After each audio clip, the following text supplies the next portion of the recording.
Corona की महामारी से विश्व के लगभग सभी देश अनजान थे और किसी के भी पास इससे निपटने की पर्याप्त तैयारी पहले नहीं थी। ये ऐसा ही था जैसे किसी आयोजन में अगर 500 लोगों की व्यवस्था और पहुंच जाए 5000 तो व्यवस्थाएं गड़बड़ाना स्वाभाविक है। कोविड-19 की महामारी के दौरान कुछ इसी तरह की परिस्थिति विश्व के सभी देशों के समक्ष उत्पन्न हुई थी और अमेरिका, ब्रिटेन, जर्मनी जैसी महाशक्तियों ने भी कोरोना की महामारी के आगे घुटने टेक दिए थे।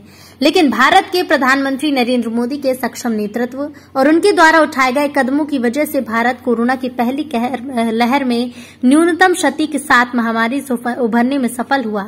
ये विचार बैतूल हरदा हरसूद संसदीय क्षेत्र के सांसद दुर्गादास उइके ने गुरुवार दोपहर घोड़ा डोंगरी में आयोजित व्यापारी और स्वयंसेवी संगठनों की एक संगोष्ठी को संबोधित करते हुए व्यक्त की। इस अवसर पर पूर्व सचिव रामजी लाल उइके, विशाल बत्रा, संगोष्ठी के सह प्रभारी विजयलाल दुर्वे, प्रधान संस्था के प्रशांत आदि मौजूद रहे।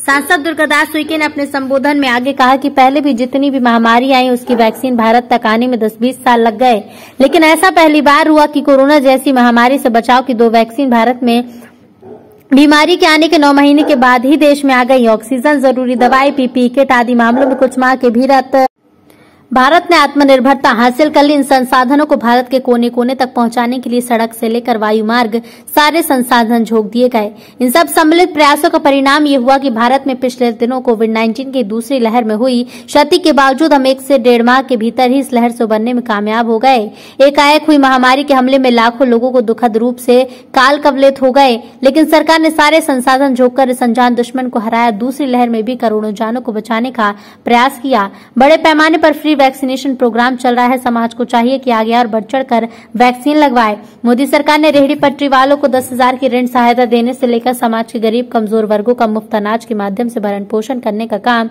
कोरोना काल के दौरान किया है। संगोष्ठी प्रभारी विशाल बत्रा ने अपने संबोधन में कहा कि ये प्रधानमंत्री नरेंद्र मोदी की इच्छा शक्ति थी कि उन्होंने सीरम इंस्टीट्यूट और भारत बायोटेक का दौरा कर वैक्सीन निर्माण और उसकी मंजूरी में आने वाली प्रक्रियाओं की बाधा को व्यक्तिगत रुचि देकर दूर किया। संगोष्ठी के दौरान उपस्थित स्व सहायता समूह की पदाधिकारी महिलाओं ने सांसद को स्वनिर्मित चिक्की भेंट कर उनका अभिनंदन किया। संगोष्ठी के अंत में चर्चा सत्र में आयोजन भी हुआ जिसमें व्यापारी संघ के कमलेश जैन, पत्रकार सचिन अग्रवाल आदि उपस्थित रहे।